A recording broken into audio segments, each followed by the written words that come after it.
ओम। एक सप्ततितमा सर्ग। शत्रुघ्न का थोड़े से सैनिकों के साथ अयोध्या को प्रस्थान। मार्ग में वाल्मीकि के आश्रम में रामचरित का गान सुनकर उन सबका आश्चर्यचकित होना।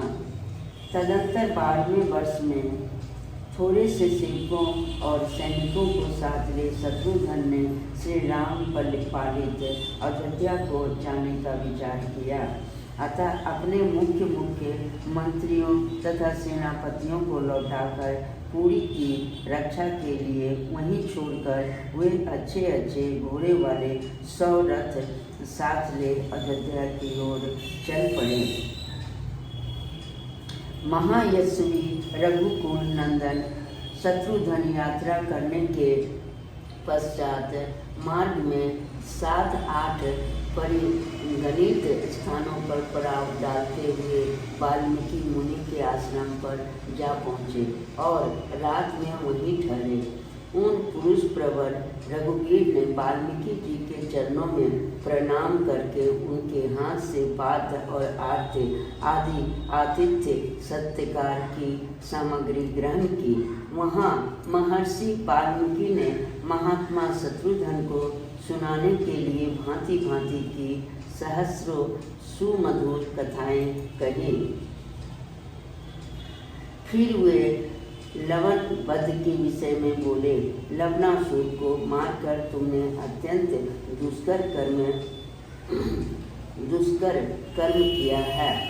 सौम्य महाबाहो, लवणासुर के साथ युद्ध करके बहुत से महाबली भूपाल सेना और सवारियों सहित मारे गए हैं। पुरुष श्रेष्ठ, वही पापी लवणासुर तुम्हारे द्वारा अनायास ही मार डाला गया। उसके कारण जगत में जो भय छा गया था वह तुम्हारे तेज से शांत हो गया। रावण का घोर वध महान प्रयत्न से किया गया था, परंतु यह महान कर्म तुमने बिना यत्न के ही सिद्ध कर दिया। लवणासुर के मारे जाने से देवताओं को बड़ी प्रसन्नता हुई है। तुमने समस्त प्राणियों और सारे जगत का प्रिय कार्य किया है। नरश्रेष्ठ, मैं इंद्र की सभा में बैठा था, तब वह विमानाकार सभा युद्ध देखने के लिए आई। तब वहीं बैठे बैठे मैंने भी तुम्हारे और लवन के युद्ध को भली भांति देखा था। शत्रुघ्न, मेरे हृदय में भी तुम्हारे लिए बड़ा प्रेम है, अतः मैं तुम्हारा मस्तक सूंघूंगा, यही स्नेह की पराकाष्ठा है। ऐसा कहकर परम बुद्धिमान वाल्मीकि ने शत्रुघ्न का मस्तक सूंघा और उनका तथा उनके साथियों का आतिथ्य सत्कार किया।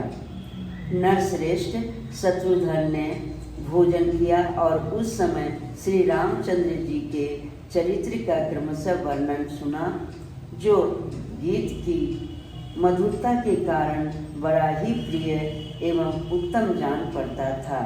उस बेला में उन्हें जो रामचरित सुनने को मिला वह पहले ही कालबद्ध कर लिया गया था। वह काव्य गान वीणा की लय के साथ हो रहा था। हृदय, कंठ और मुद्रा, इन तीनों स्थानों में मंद्र, मध्यम और तार स्वर के भेद से उच्चारित हो रहा था। संस्कृत भाषा में निर्मित होकर व्याकरण, छंद, काव्य और संगीत शास्त्र के लक्षणों से संपन्न था और गानोचित ताल के साथ गाया गया था। उस काव्य के सभी अक्षर एवं वाक्य सच्ची घटना का प्रतिपादन करते थे और पहले जो वृत्तांत घटित हो चुके थे उनका यथार्थ परिचय दे रहे थे। वह अद्भुत काव्य गान सुनकर पुरुष सिंह शत्रुघ्न मूर्छित से हो गए। उनके नेत्रों से आंसुओं की धारा बहने लगी। वे 2 घड़ी तक अचेत से होकर बारंबार लंबी सांस खींचते रहे।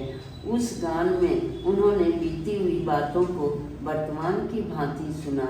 राजा शत्रुघ्न के जो साथी थे वे भी उस गीत संपत्ति को सुनकर दीन और नतमस्तक हो बोले, यह तो बड़े आश्चर्य की बात है।